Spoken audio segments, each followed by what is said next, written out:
Assalamualaikum warahmatullahi wabarakatuh.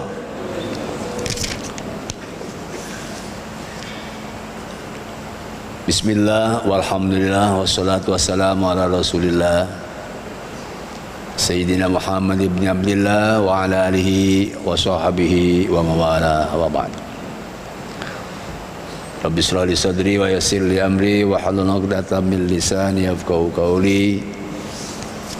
Allahumma alhimna ilman naf'u bi awamiraka wa nawahiyaka warzuqna fahman na'lamu bi kaifa nunajika ya arhamar rahimin walhamdulillahi rabbil alamin. Mari kita bahas hari ini surat Fatir ayat yang ke-15. Hadirin rahimakumullah, surat Fatir ayat 15 sampai 18. Memang kalau dirinci banyak sekali ini maksudnya. Tapi saya akan mengambil judulnya adalah kita butuh Allah, Allah tidak butuh kita. Diambil kalimat antumul fuqara, kamu itu adalah butuh Allah.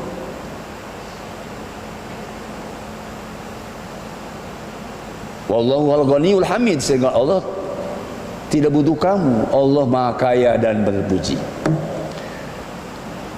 Secara teks tafsirnya di sini menjelaskan bahwa kenapa kita butuh kepada Allah. Di dalam tafsir teks dijelaskan oleh Imam Ibnu Katsir, al-fuqara al-muhtajuna ilal harakati was sakanat. Kita itu butuh untuk bergerak dan diam.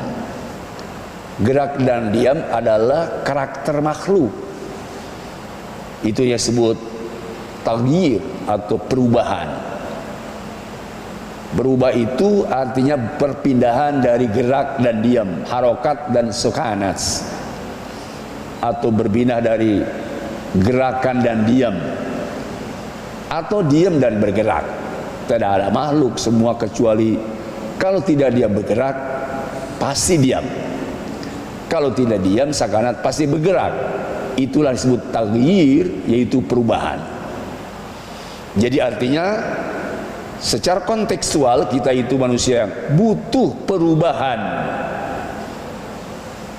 Kalau teksnya tadi adalah kita butuh kepada pergerakan dan aktif secara profesional, dan juga butuh as-sakanat,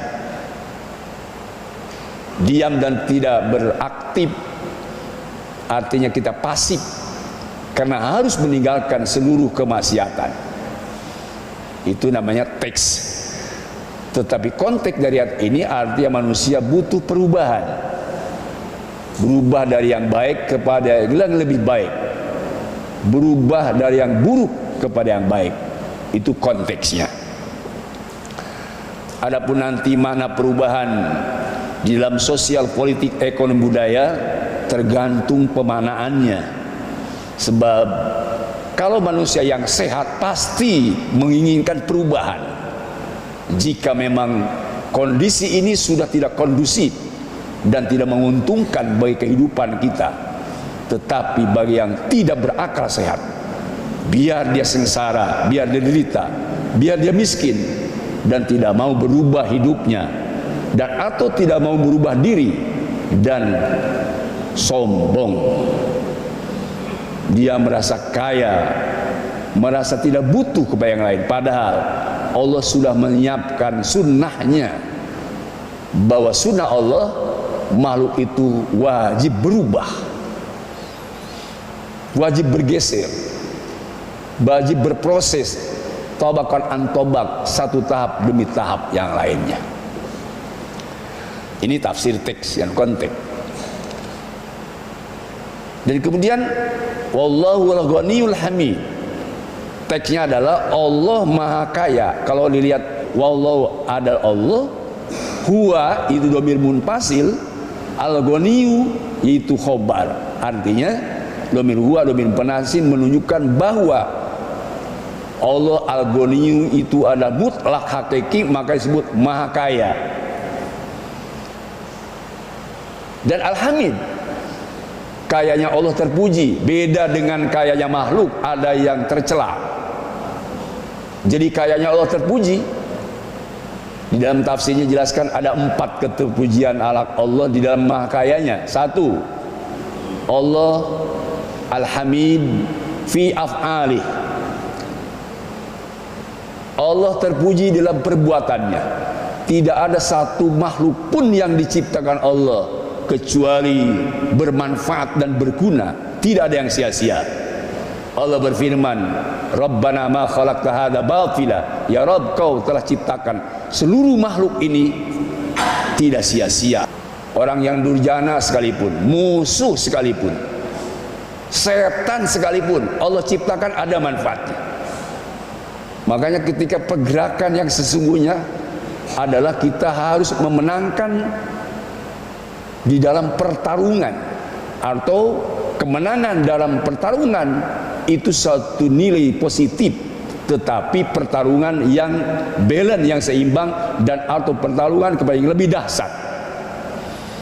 Kalau ada kesebelasan sepak bola di Indonesia tidak hebat, dan dia kalau menang hanya mengalahkan orang Cigudeg atau orang Lewiliang, tetapi dia bisa hebat kesebelasan sepak bola kalau mengalahkan yang lebih dahsyat, yaitu dari nasional menjadi juara internasional. Itulah sebut nama perubahan. Kita harus memenangkan di dalam perjuangan. Kenapa? Karena Nabi Musa berhadapan dengan orang yang lebih dahsyat dalam harta dan kekayaan. Nahnu aksu amwal wa walada. Dia mengatakan, kami paling banyak harta dan paling banyak pengaruh. Itulah Qarun dan Fir'aun. Banyak orang yang sekarang mengaku dia kena hartanya berlimpah sehingga merasa berkecukupan dan sombong, menghina orang lain. Padahal tidak seperti itu.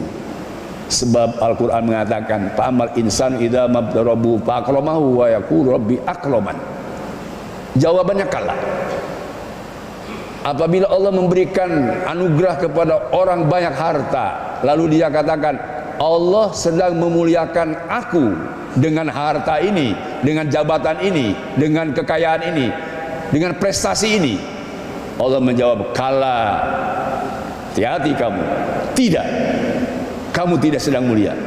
Fama idam nabdorobu pakodaro ahli rizku fayaku rabbi ahanan. Demikian pula apabila manusia ditakdirkan, diuji dengan sedikit harta, dia katakan Allah sedang menghinakan saya. Dia sakit, lalu dia katakan Allah sedang bina saya. Saya dizolimi, Allah sedang menghinakan saya. Saya berhadapan dengan yang lebih kuat, Allah sedang menghinakan saya. Kala tidak, kekayaan, harta, jabatan, kekuasaan yang hebat sekalipun tidak menjadi mulia. Kefakiran, kemiskinan, keterpurukan, dan bahkan termarginalkan oleh sistem, terjajah sekalipun, sungguh dia tidak hina. Hinanya manusia, la tukrimunal yatim. 1, tidak pernah menghormat orang yang membutuhkan, apalagi seorang anak yatim yang tidak punya bapak. Dia tidak pernah hormat kepada orang yang butuh, yang perlu, yang memerlukan pertolongan, apalagi rakyat jelata. Kalau dia tidak memperhatikan dan tidak muliakan rakyat jelata, sungguh dia sesungguhnya sudah dihinakan. Kedua, wala tahudduna ala tu'amil miskin. Tak pernah menggubris dan memerintahkan orang untuk sayang kepada fakir miskin. Dan yang ketiga, wa ta'kuluna turatha aklan lamma. Dia menghabiskan harta warisan, harta kekayaan orang tuanya dia jual habis-habisan dan tidak tersisa. Mobil dijual, rumah dijual, sawah dijual, motor dijual, bahkan kalau bila boleh mantan istrinya pun ibunya dijual juga. Ini adalah bagian yang dihinakan Allah. Yang ketiga. Dan yang keempat, wa tuhibbunal mala hubban jamma. Orang yang dihinakan Allah adalah orang yang tuhibbunal mal, mencintai harta berlebihan, mencintai jabatan berlebihan, punya kekuasaan berlebihan. Inilah orang yang sedang dihinakan Allah. Sekali lagi, kekayaan Allah yang Al-Ghaniyul Hamid, Allah kayanya terpuji, berbeda dengan makhluk. Ada yang kaya tapi tercela, kikir, dia tidak memberi kepada fakir miskin. Al-Ghani maha kaya dalam arti harta, dan juga kalau punya jabatan. Ada yang punya jabatan tapi zalim, sangat zalim. Allah tidak begitu. Allah Al-Malikul Kudus As-Salamul Mu'min Mulhaimin. Diterjemahkan Allah kekuasaannya adil. Dan kalau dia punya ilmu sehingga bangga dengan sebab ilmunya, sesungguhnya dia tidak dimuliakan kalau mengaku bangga banyak ilmu. Bahkan justru tawadhu karena sebab banyak ilmu. Semakin banyak ilmu semakin merunduk kepada Allah dan sopan santun kepada sesama. Ini baru yang pertama. Allah sekali lagi terpuji dalam perbuatannya. Sedangkan yang kedua, Al-Hamid fi aqwalih. Allah terpuji di dalam firman-Nya. Firman Allah, kalamullah, yang jumlahnya ada 30 juz, hurufnya ada 1.025.000 huruf, kalimatnya ada 77.450 kalimat, juznya ada 30, suratnya surat 14. Itu semuanya mengandung makna tersendiri setiap kalimat, meskipun diulang. Babi ayyi ala'i rabbikuma tukadziban, nikmat mana dua lagi yang kau dustakan, meskipun sama tapi konteksnya berbeda. Iblis sebut sabul masan. Jadi semua Al-Quran, makna kalimat itu mempunyai makna dan arti tersendiri. Tidak ada satu huruf pun di dalam Al-Quran kecuali mengandung nilai-nilai tersendiri. Cuman oleh ulama dibagi dua, ada mutasyabihat, artinya wajib diimani secara teks dan tidak harus diterjemahkan secara bebas, sebab itu hak prerogatif Allah. Tetapi ada ayat muhkamat. Ayat muhkamat boleh diartikan oleh kita dan sampai boleh diamalkan oleh kita. Artinya kita Al-Quran wajib mengimaninya, sebab shadaqallahul azim, wa man ahsanu qaulan mimman da'allah. Tidak ada orang yang paling baik di dunia kecuali orang yang berdakwah mengajak Allah dengan firman-Nya. Dan juga mengatakan innani minal muslimin, aku adalah orang muslim. Artinya dia siap melawan risiko dan siap berhadapan dengan kondisi apapun karena sedang berdakwah. Ini baru yang kedua, Al-Hamid fi aqwali. Yang ketiga, Al-Hamid fil aqdar. Allah terpuji dalam takdirnya. Tak ada takdir yang jelek, khairi wa syari minallah. Kalimatnya saja syar menurut kita, sampai terkadang justru paling baik menurut Allah. Ketika orang sakit mungkin dia tidak mau, justru dengan sakit Allah akan menguji sejauh mana zikir dan ingatnya kepada Allah. Dan justru dengan sehat diuji. Kalau dia tidak mampu bersyukur, sungguh dia akan dikutuk oleh Allah dengan ujian sebab dia sehat. Jadi sesungguhnya takdir yang dari Allah itu semuanya baik, tergantung disikapinya oleh kita. Khairi wa syarri minallah adalah takdir yang disebut rukun iman ke-6. Setelah kepada Allah, iman kepada malaikat, kepada kitab, kepada Rasul, kepada akhir, baru iman kepada takdir. Artinya apa? Iman kepada takdir harus mengakhiri dari segala iman yang jumlahnya 6. Takdir itu apa? Takdir itu sesuatu yang kita tidak tahu apa yang terjadi. Itu namanya takdir. Kita sekarang masih ngaji, masih berjamaah sholat, tidak tahu setelah isya itu apa yang sesungguhnya Allah akan takdirkan kepada kita.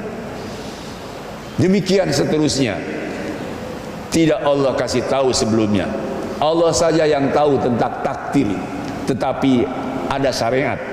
Kalau takdir yang baik Allah berikan kepada orang yang melakukan syariat Allah Subhanahu wa taala. Itu kembali lagi tadi fi amali, bahwa sesungguhnya di dalam tafsir jelaskan semua ini asbab al-jam'u. Apa asbab al-jam'u? Sabab musababnya kita berkumpul, berintegrasi, mempunyai fakta integritas yang kuat, ta'abbud tawasul kepada Allah. Itu asbabul jam'i dalam tafsir. Kita ibadah ini asbabul jam'i. Memang Allah sudah memerintahkan kepada kita untuk beribadah, sehingga kita berkumpul nanti di tempat yang baik. Tetapi tadi ada asbabut tafarruqah, sabab dia itu berpisah ketika melakukan pelanggaran. Maka meskipun dia suami istri, suaminya baik, istrinya tidak baik, tafarruq, dia berpisah, suaminya ke surga, istrinya ke neraka. Seorang ayah dan anak, kalau ayahnya baik, ayahnya ke surga, anaknya tidak baik, ke neraka. Guru dan murid, gurunya yang baik itu bisa dipastikan masuk surga. Tetapi begitu ada murid yang tidak baik, itu juga bisa dipastikan ke neraka, tetapi menurut syariat. Di dalam tafsir dijelaskan bahwa masuk surga itu asbab jam'u itu bitafadduli, sebab berkumpulnya kita dengan fadl Allah. Tak sebanding amal kita yang kita lakukan setiap saat, setiap hari. Tak sebanding sedekah kita, tak sebanding ibadah kita dibandingkan dengan rahmat dan ruhnya Allah. Makanya Allah memberikan karunia-Nya kepada kita. Demikian ketika asbabut tafarruqah, itu bukan karena maksiatnya menurut hakikat, tetapi dengan keadilannya. Adil Allah memberikan sanksi kepada orang yang berdosa. Itu namanya hukum Allah. Hukum sangat berkait dengan keadilan. Apa artinya adil? Wan usifi mahali. Kalau dia benar, berikan dia garansi, reward, berikan dia pahala. Kalau dia maksiat, berikan dia sanksi dan berikan punishment. Dan di dalam Islam, saya ingin jelaskan, itu hukum pasti. Zina pasti, had namanya. Orang mencuri pasti had namanya.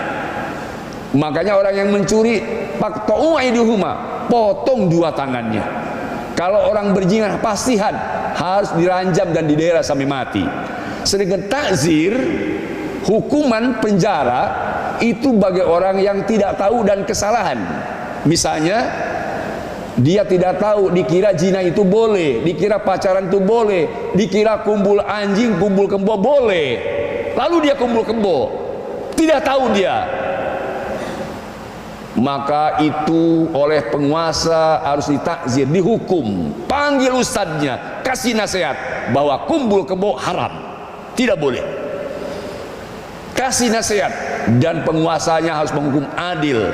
Kalau dia sudah dinasihati masih terus berzina, maka dihad, hukum pasti, yaitu harus dijada, didera, diracam.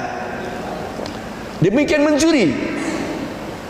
Kalau mencurinya dia karena tidak punya uang, seorang ibu mencuri di swalayan karena anaknya nangis, tidak makan, maka itu perlu ditakzir, dihukum. Panggil orang kaya. Mana orang kaya? Kenapa ini orang bisa mencuri? Kenapa kau tidak beri? Maka kalau orang-orang kaya tidak memberi sehingga banyak orang-orang fakir mencuri, maka yang harus dipenjara bukan pencuri, orang-orang kaya. Jebloskan semua ke penjara. Kalau dia mencuri karena sebab tidak tahu, kenapa kamu mencuri? Dikira mencuri itu boleh. Saya tidak tahu. Mana ustadznya? Mana mualimnya? Mana kiainya? Kalau dia tidak memberi nasihat, orang yang mencuri tidak boleh dia penjara. Mualim ustadznya penjara. Kenapa? Dia tidak melaksanakan hukum yang benar, dakwah yang benar, sehingga banyak para pencuri karena tidak tahu. Itu adalah takzir. Jadi tidak minta maka disebut Al-Quran tidak boleh ada ropah, tidak boleh ada rasa dede dan sayang kepada penjina, kepada pencuri. Apalagi mencurinya bukan hanya 1 rupiah dan hanya 10 rupiah, Kalau mencurinya sudah banyak, maka di Quran itu ada sebut salb. Hanya dibunuh sambil disalib. Salib itu hanya dipancung kalau bahasa kita, supaya tahu masyarakat bahwa ketika dia mencuri tidak hanya dibunuh secara terhormat, tetapi dibunuh secara tidak terhormat, supaya orang yang mencuri berhenti dan masyarakat berhenti dari mencuri.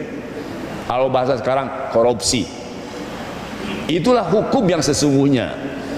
Jadi tidak boleh takut. Kenapa? Karena di Quran dijelaskan, walakum fil qisasi hayatun lil albab. Sungguh dengan ada kisos, hukum had atau balas pati karena dia membunuh, hayatun lil albab, justru adalah sumber kehidupan dan kesejahteraan, kebahagiaan bagi bangsa-bangsa di dunia. Jadi kesimpulannya, kalau dunia ini ingin aman sejahtera, maka tegakkan hukum Allah yang sudah digariskan di dalam Al-Quran. Itulah makna yang disebut tadi hamidun fi syariatih. Allah Maha terpuji di dalam syariatnya. Aturannya jelas, tidak ada yang samar, tidak ada yang ragu. Makanya kita di dalam mengartikan wallahu al-ghaniyul hamid, dialah Allah yang maha kaya tetapi kayanya terpuji. Dialah Allah yang maha raja tapi rajanya terpuji. Dialah Allah yang maha tahu tapi taunya terpuji. Sasaran kita cuma tiga sebenarnya, sebab al-fuqara ini adalah kebanyakan. Satu, yang tiga itu adalah al-ulama, dia harus hamid, terpuji ulamanya. Dua, al-ghani, artinya orang mal, orang sahibul mal, orang kaya harus terpuji. Dan yang ketiga adalah al-malik, al-malikul mulk, yang menguasai atau yang punya kekuasaan. Jangan al-malikul jabbar, tapi al-malikul mulk, al-qudusus salam. Ini yang harus diteladani oleh kita, kerajaan yang hakiki, yaitu raja yang maha adil. Berikutnya masih tafsir tadi antumul fuqara. Apa itu antumul fuqara? Para ulama mengatakan la tanfa'u ta'atuk wa la taduru maksiatuk. Kamu butuh Allah dan Allah tidak butuh kamu. Taat kamu tidak manfaat sedikit pun kepada Allah. Wala taduru maksiatuk, maksiat kamu tidak akan madarat sedikit pun kepada Allah. Innama amaraka bihadhi wa nahaka an hadhi. Sesungguhnya Allah merintahkan salat, merintahkan zakat, merintahkan puasa. Sesungguhnya Allah melarang zina, melarang mencuri, melarang korupsi, melarang maksiat. Itu apa? Tujuannya lima ya'udu alaik, sungguh itu manfaatnya kembali kepada kamu. Kalau Allah perintahkan sholat untuk kamu, bukan untuk Allah. Kalau Allah melarang maksiat, bukan untuk Allah, untuk kamu. Orang yang maksiat masuk neraka, orang yang taat masuk surga. Surganya milik Allah atau punya Allah, nerakanya milik Allah atau punya Allah. Kalau semua manusia maksiat, di dalam hadis qudsi, lau anna awalakum wa akhirakum wa insakum wa jinakum kanu ala atqaraji minkum ma zada fi mulki syai'a. Demi Allah, seandainya semua manusia, semua jin dari awal sampai akhir semuanya taat dan bakti kepada Allah, sungguh tidak akan menambah kerajaan Allah sedikit pun. Sebaliknya, lau anna awalakum wa akhirakum wa insakum wa jinakum kanu ala atqaraji minkum, seandainya seluruh manusia, seluruh jin dari awal sampai akhir, seluruh maksiat kepada Allah, seluruh berbuat jahat kepada Allah, sungguh tidak akan mengurangi kerajaan Allah sedikit pun. Yang rugi adalah orang yang masuk ke neraka. Yang untung yang adalah ya masuk ke soal, yaitu ke surga. Allah tidak rugi, tidak beruntung. Bahkan di dalam surat Ad-Dzariyat ayat 55 yang sering kita baca, wa ma khalaqtul jinna wal insa illa liya'budun. Kami tidak ciptakan jin manusia illa liya'budun, ay liya'budunani, kecuali semuanya untuk ibadah padaku. Tetapi kepada aku bukan berarti seperti kepada kita berbeda dengan Allah. Ma uridu minhum ayut ma min rizkin. Allah tidak menghendaki untuk diberi sesuatu sama kamu. Wa ma uridu min ayut imun, dan Allah tidak pernah minta nasi, tidak pernah minta air, tidak pernah minta minum, tidak pernah minum makan. Justru yang kamu selalu minta makan minum kepada Allah, padahal kamu ibadahnya tidak sesuai dengan kehendak Allah. Kalau Allah memberikan makan dan minum, itu istidraj dari Allah. Sesungguhnya orang yang beribadah kepada Allah sudah otomatis, sudah direct, talazum. Itu tadi disebut asbabul jam'i, sudah pasti. Orang yang beribadah pasti dikasih makan yang halal, dan harus yakinkan ketika dia melakukan maksiat pasti dapat rezekinya yang haram. Na'udzubillah min dzalik. Asbabut tafarruq itu sebab maksiat. 2 bulan lalu pernah saya sampaikan dalam surat Ar-Ra'd ayat 11. Innallaha la yughayyiru ma biqaumin hatta yughayyiru ma bi anfusihim. Allah tidak akan merubah satu kaum, satu bangsa kecuali bangsanya sendiri yang merubah dirinya sendiri. Di dalam tafsir Jalalain, bil ma'asi, Allah merubah nasibnya kena banyak maksiat. Begitu ada pelanggaran, negara yang harusnya subur makmur menjadi bangkrut. Begitu pelanggaran dilakukan, harusnya ulama mendapat keberkahan dari ibuna menjadi sengsara. Begitu ada pelanggaran, sesungguhnya orang yang berusaha harus beruntung menjadi rugi. Sesungguhnya kalau ada pelanggaran, sebaiknya dia menjadi penguasa, pejabat, dia harus adil langsung ke surga. Karena ada pelanggaran, diancam oleh api neraka. Pelanggaran itulah yang tidak boleh dilakukan. Itu sama asbabut tafarruq di dalam tafsirnya. Sebab kita berpisah dengan Allah bil ma'asi, dengan sebab maksiat.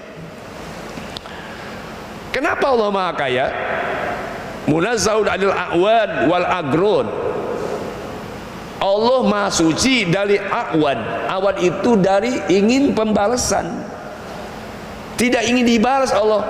Wal agrun, Allah beribadah tidak punya ambisi, tidak punya tujuan apa-apa, tidak.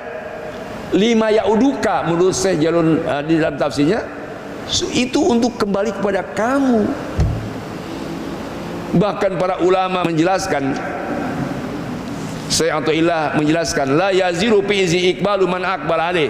Sungguh tidak akan menambah kemuliaan Allah karena banyaknya yang beribadah kepada Allah. Sungguh tidak menambah hebatnya Allah karena masjid BCP sudah hebat dan penuh sampai 15 baris. Sungguh tidak menambah kemuliaan Allah.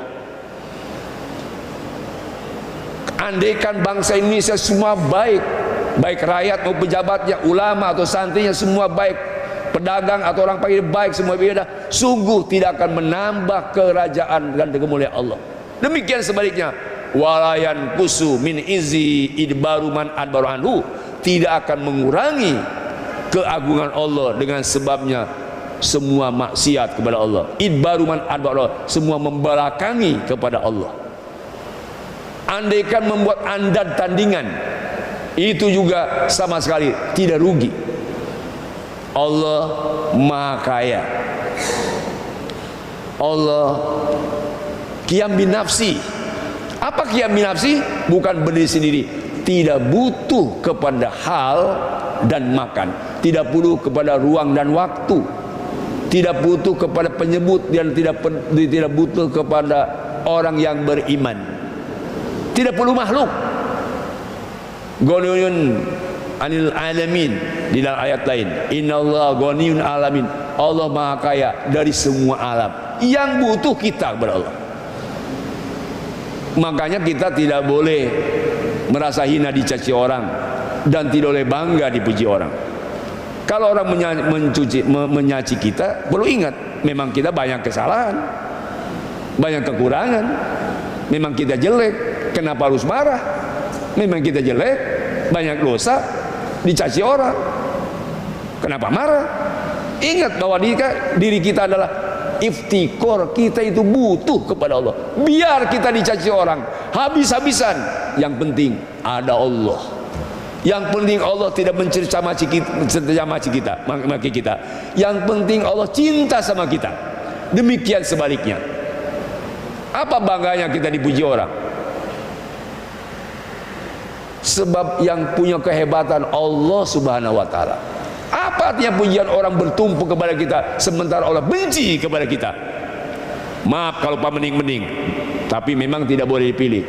Idealnya kita, Allah menyenangi kita, sehingga insya Allah dengan sebab mahabbatullah, cinta yang sejati kepada Allah, seperti minggu lalu saya sampaikan, Allah akan mengetuk semua hati-hati orang jadi cinta kepada kita. Sebaliknya kalau kita sudah murka dengan maksiat kepada Allah, maka Allah akan mengetuk hati-hati orang murka dan benci sama kita. Tetapi seandainya kita berbuat baik sama Allah, ibadah kepada Allah, berdakwah amar ma'ruf nahi munkar, tapi dicerca sama orang, tidak apa-apa. Yang penting kita tidak ditinggalkan oleh Allah Subhanahu wa taala. Hadirin jamaah rahimakumullah.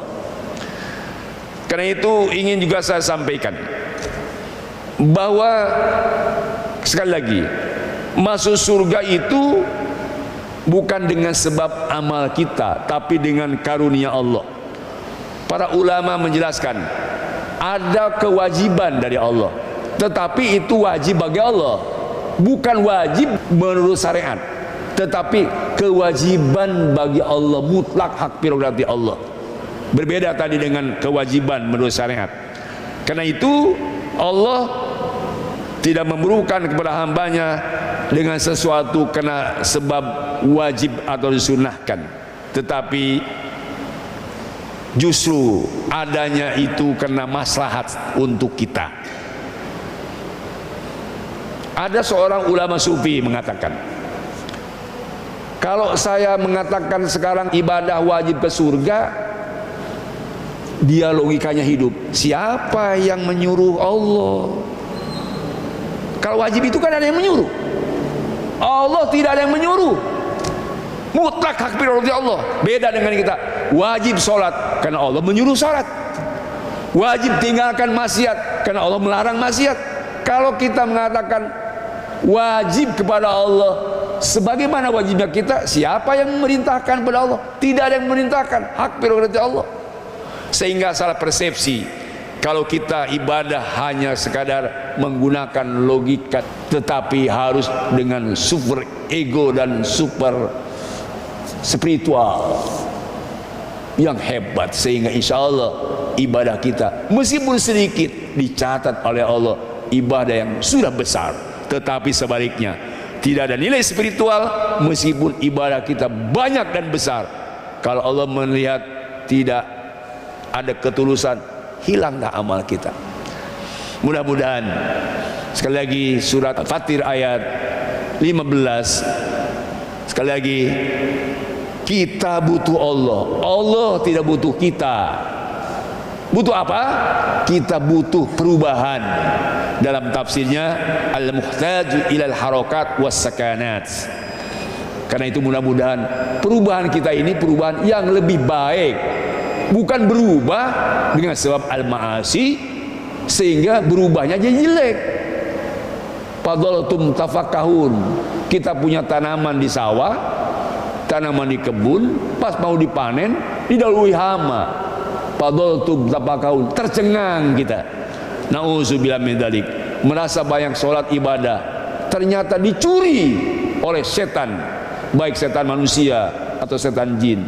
Dicari-cari kesalahan kita, sehingga fadalatum tafakkahun, kita menyesal tidak punya apa-apa sebab dicuri oleh setan, dicuri oleh manusia, dicuri oleh harta, dicuri oleh jabatan, dicuri oleh kekuasaan, dicuri oleh keinginan-keinginan hampa. Na'udzubillah min dzalik. Mari kita fokuskan keinginan kita lillahi ta'ala.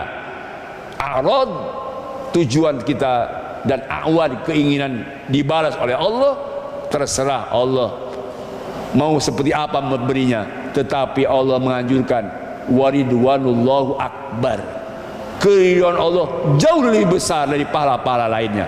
Mudah-mudahan hari ini kita membahas surat Fatir ayat 15, Allah meridhoi kita semuanya. Amin ya rabbal alamin. Terima kasih. Subhanakallah wa bihamdik, asyhadu an la ilaha illa anta, astaghfiruka wa atubu ilaik. Wa sallallahu alaihi wasallam Muhammadin walhamdulillahi rabbil alamin.